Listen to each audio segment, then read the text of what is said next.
Welcome back to MFO, everybody. Today we've got a special guest. We've got a situation. We've talked a lot about boater safety in the past, and I have somebody with me today on the phone who was actually struck by lightning not too long ago, just a week or two ago, and we're gonna talk with him directly, hear about his experiences on the boat fishing and getting hit by lightning. Wait till you hear what happened to the co-angler that was in his boat. This is really important information to have and something that we can all learn from. Guys, we'll be back right after this.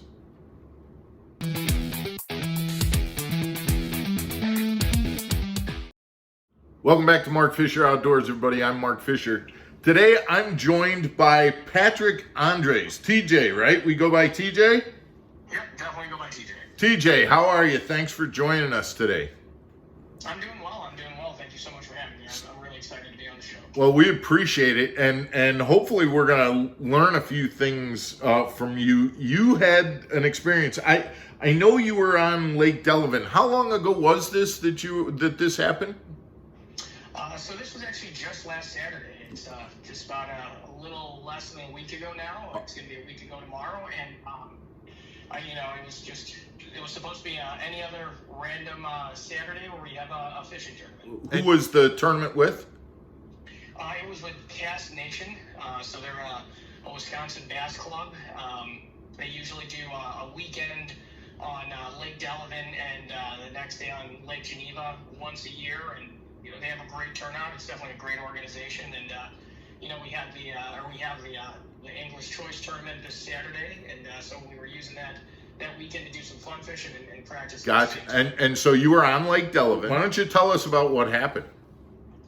So, it just started out like any random day going out fishing on Lake Delavan, and it was pretty rainy, so we were kind of excited that bite out there can be really, really good when you get some prefrontal conditions.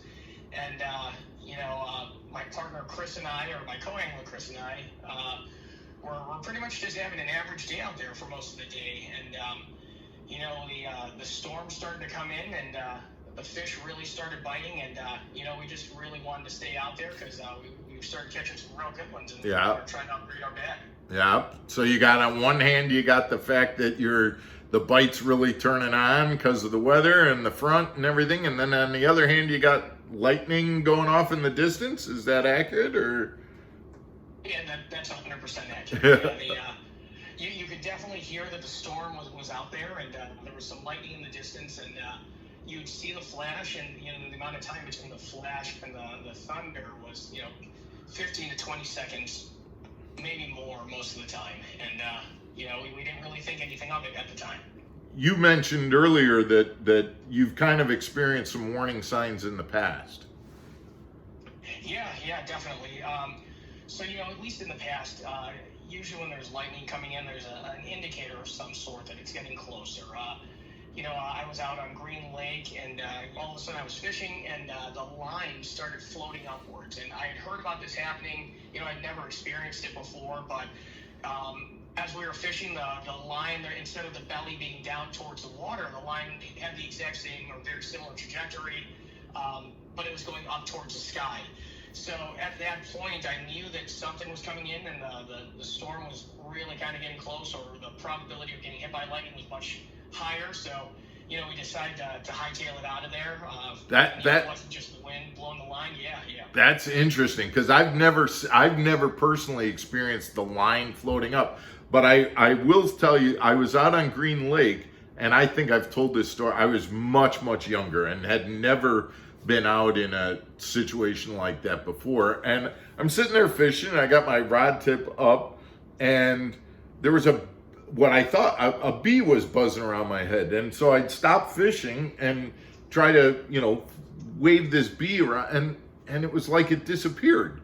And so I went back to fishing, and as soon as I lift my rod tip, the bee would be back. And I'm like looking around, where'd the bee go? And I look back and and I realized that there wasn't a bee at all. It was just that every time I looked back, I lowered my rod tip and the buzzing stopped. And when I realized That's not a bee. That's the fact that every time I'm raising my rod tip, it's starting to buzz. And I'm a young kid and never experienced. That just scared the heck out of me. I threw that rod down, got in the bottom of the boat, and got out of there quick. So those are two of the warning signs that we've both kind of experienced in the past. But you're saying on this day last week, none of that happened. Yeah, exactly. Yeah, we were waiting for something to kind of indicate what was happening.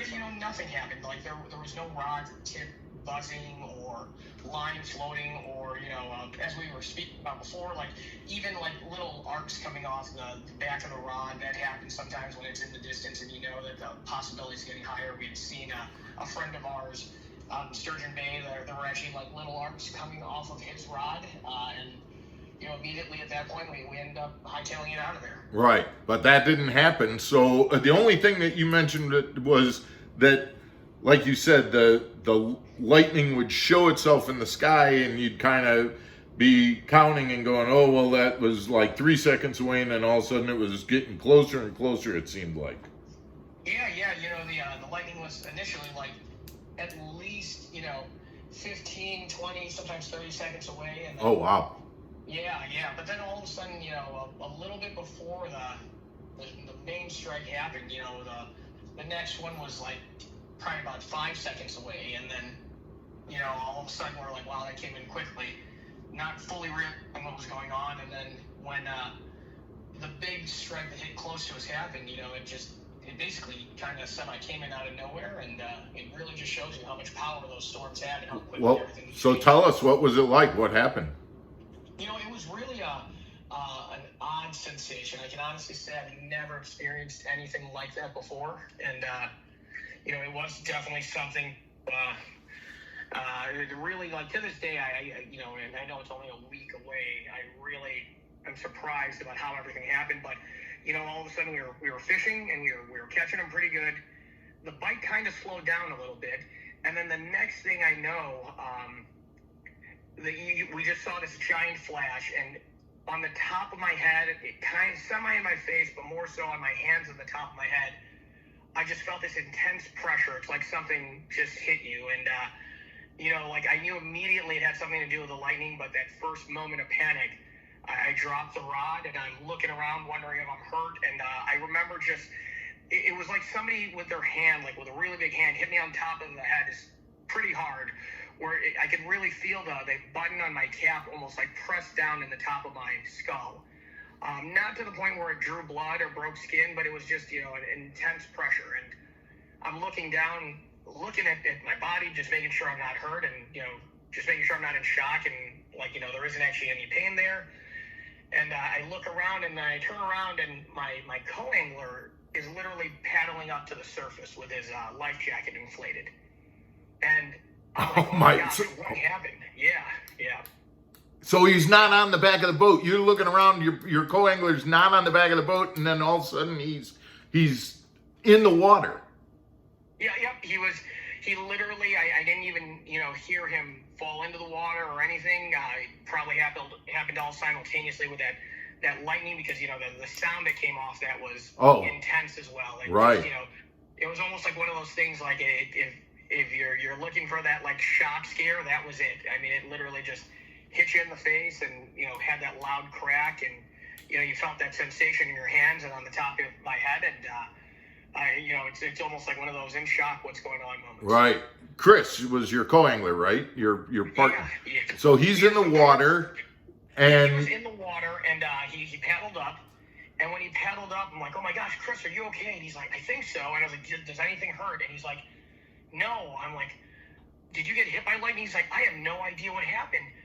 And I was like, oh my gosh, like, did you jump in the water when the lightning hit? And he's like, no, he's like, I was on my knee tying one of my baits on. And the next thing he knew, he says he doesn't remember anything. He just remembers the flash and then opening his eyes and being underwater. And he said he could see these like little squiggles. So kind of like when you look into too bright of a light, he could see all these lines in his field of view that were just hovering there, like it for at least two plus minutes after, falling in the water, and we're sitting there, trying to get back in the boat, getting everything situated. It's funny. The fisherman in us is always worried about our fishing equipment. He's like, "Take my rod." He made sure to hold on to his rod during all of this. He saved his rod. There you go. Exactly.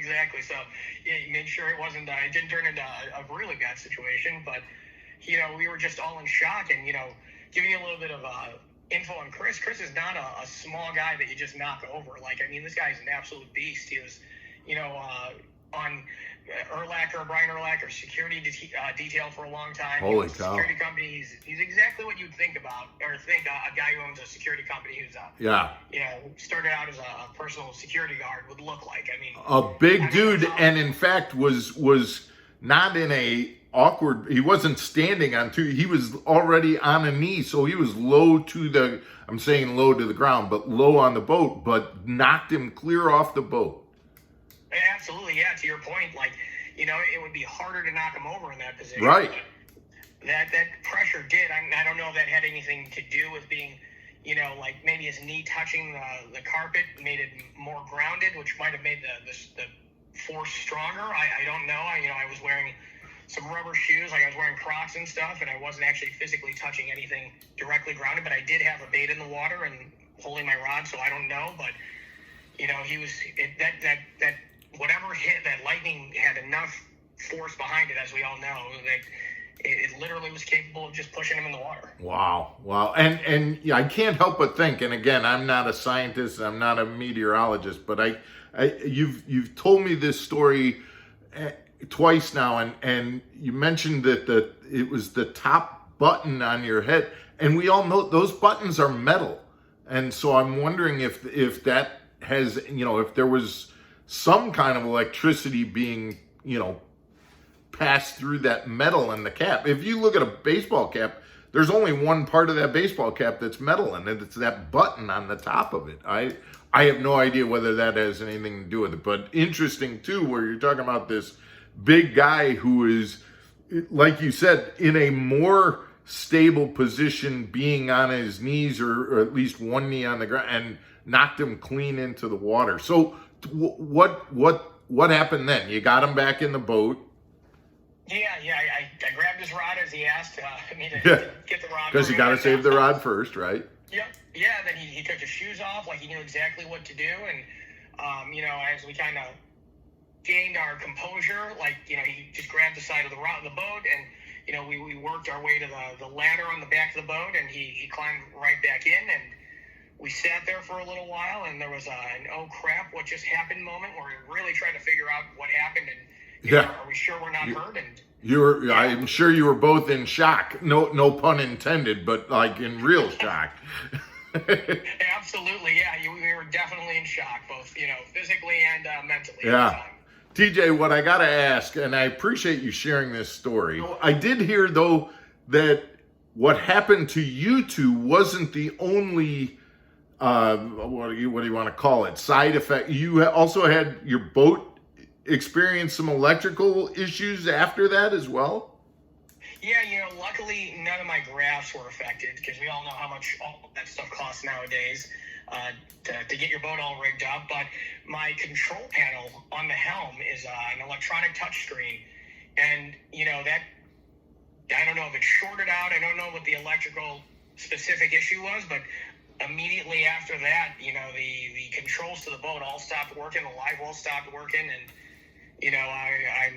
I don't know what happened, and we were really lucky that there wasn't more damage to ourselves and to our equipment, but sure. There definitely was a casualty of the storm. Well, so I gotta end this interview with this question. So what's your takeaway from this? Are you, when it comes to fishing in lightning storms, what's your advice and your takeaway?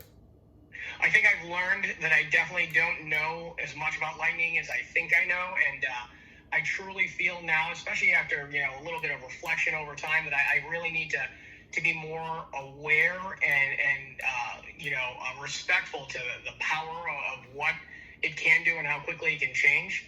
So in the future, I'm definitely gonna be quicker to not fishing and removing myself from those situations before it escalates into this type of scenario, because ultimately Chris and I ended up getting really lucky. The outcome could have been 10 times worse, and it's not worth it to be out there and get hit by lightning over catching a couple green and brown fish. Well, so, and you know, the reality is that what you kind of go, as fast as this storm moved in on you, my guess is it probably moved out almost as fast, I would assume. And then you can get back, but you know, so getting out of there, getting over to a pier, going under a boathouse or something like that, wait it out for 10, 15, 20 minutes, whatever it takes, and then get back out. It seems like a lot safer plan and in the long run. And TJ, I really, really appreciate you coming on and sharing your story with us. We appreciate that so much.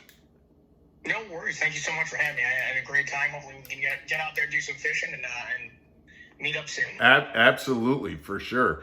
Guys, thank you for tuning in. We hope you appreciate the content that we put out. If you haven't, hit that subscribe button, send in your comments. We'd love to hear your lightning stories as well. And we will see you again tomorrow for another episode of Mark Fisher Outdoors. Take care, everybody. TJ, thanks again, man. Thanks a lot, Mark.